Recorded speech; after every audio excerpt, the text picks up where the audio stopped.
missing someone. Love with all your heart. Missing someone. Love with heart. What's up, guys? Welcome back to my channel. For those of you guys who are new, I go by Loft by Lauryn on Instagram, and today I'm going to do a creative color transformation. We are taking my client from this faded out pinky blonde into a ocean blue.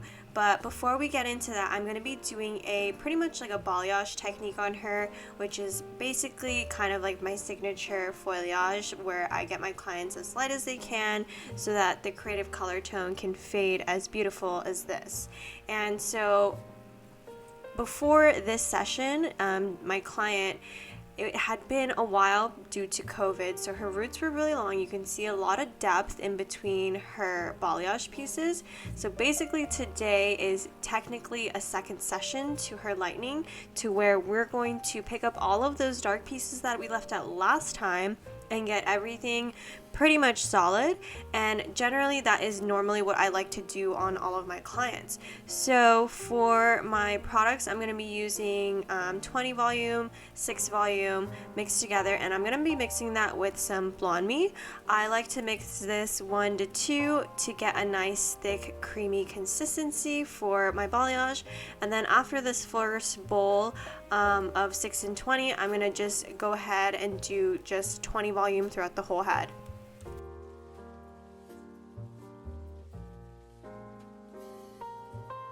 So whenever I foil my clients, I always start at the back here, just so it makes it easy for me to rinse out the foils when they're ready. That is also why I like to do a lower volume my first bowl, because the back section here is a lot bigger. So I like to rinse everything pretty much at the same time. I don't like to go back and forth and rinse out too much.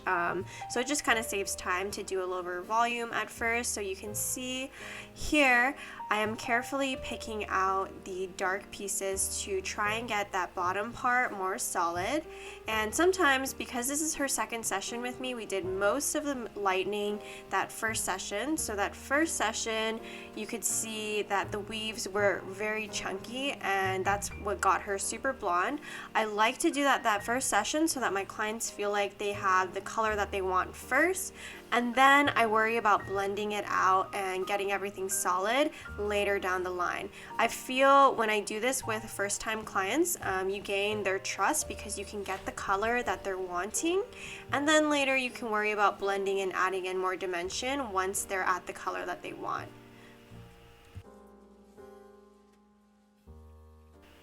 I also like to do this because if I were to lighten her and do like a whole teasing technique with different teasing and highlighting and all of that, I feel like it would take a lot of time. So doing it this way is just a lot quicker to get through your balayages, and it makes a huge impact too when you do this technique, because you're able to do this very fast and get them the color that they want. So whenever I do color, I always try to get them the color of like basically the tone, and then I worry about the blend and technique later, because I feel like, especially with a first-time client, if you're not able to show them a part of like the tone that they're asking for, sometimes they feel like you can't do the color.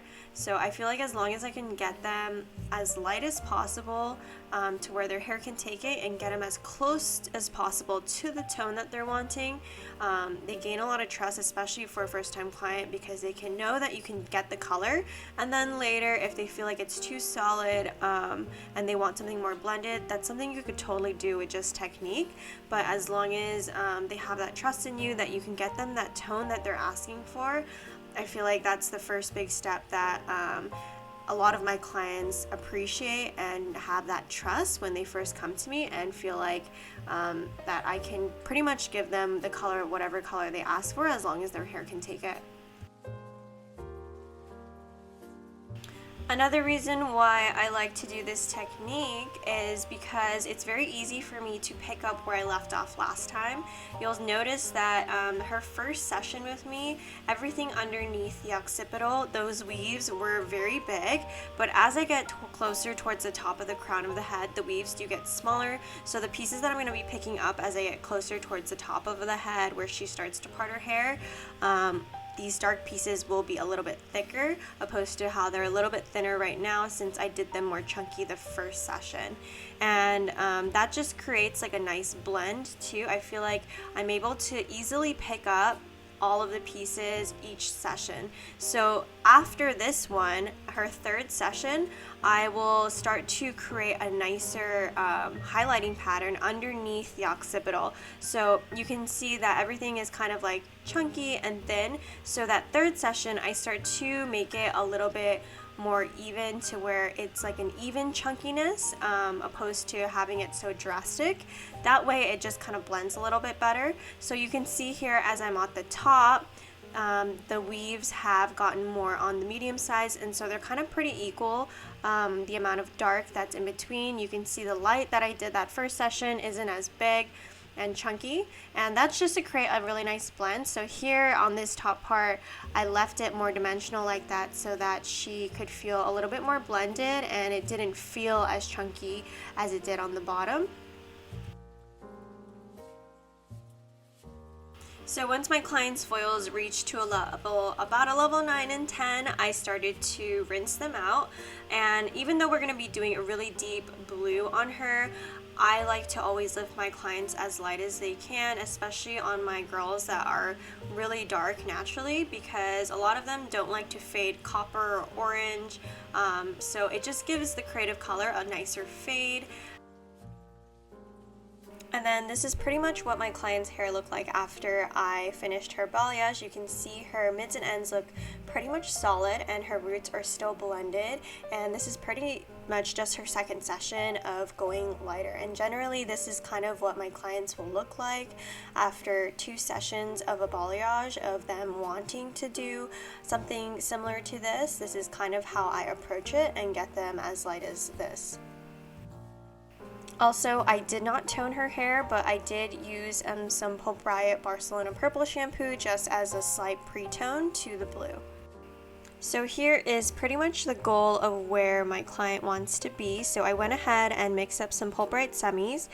For my formulations, I normally will do a darker root color and then something a little bit lighter on the mids and ends, even if they're wanting to do like a solid color. I feel like it just blends a little bit better and gives a better fade when the root is generally a little bit darker. So for her blue, I'm going to be using Nemesis mostly, and then I mixed in some Tragic and Nightfall, and then I also added a little bit of elixir just so that the color doesn't turn green or fade green, because some of her hair I'm not going to be pre-toning it at all. It's just some of it's still going to be a little bit yellow, so that just kind of helps with some of the yellow. And even when I'm applying the color too, I'll see how the color is taking within that few first minutes, and I kind of just spread the hair a little bit, and I feel like the formula is looking a little bit green. I'll add in just a little bit more purple, and then once I start seeing that the hair is taking it more on the blue side, that's when I know that the formula is perfect. And really, honestly, doing blues like this is pretty tricky, and I always kind of have to double check it before I apply the whole color to see, just in case, if I need to add a little bit more purple to the formula so that the blue really looks as blue as it does on that paper towel. Because again, her hair is a little bit more yellow than what the paper towel looks like when we swatch the color. So I let the blue sit at room temperature for about 25 minutes, and then I just rinsed it with some ice cold water. The Pulp Riot semis don't need to be shampooed, they only need to be rinsed. Alrighty guys, so here is my client's finished look. It looks like a nice deep ocean blue. You can see the shadow root blending into that lighter mid and end color, and I love the blend of the balayage. You can see how nice and vibrant it looks because the ends are pretty much solid and how well everything kind of just blends in with her natural root as well. So since we added that elixir into the blue, that is why it looks more like a true blue rather than like a teal, because if I didn't, it would definitely look a little bit more teal or blue-green on that side. So adding in that purple is really key, especially if you're not going to be pre-toning like I did. And yeah, you can see when this fades, it might fade a little bit green, but I always warn my clients that whenever they ask for a blue color, that there is a possibility that it fades green. Some of the ways that you can kind of fix that is to use a purple shampoo that is not so much blue based but more of a true purple to help cancel out the green. But other than that, if your hair is pretty stained green, you might have to just do something on the opposite side of the color wheel, such as like a pink or a pinky purple to cancel out the green. But it is fixable. If you decide to go blue and it fades green, you can always reverse it and do something with your colorist. But I hope you guys learned something new in this week's episode or feel inspired to try out some blue hair. As always, thank you guys so much for watching and tuning into this week's episode, and I will talk to you guys next week.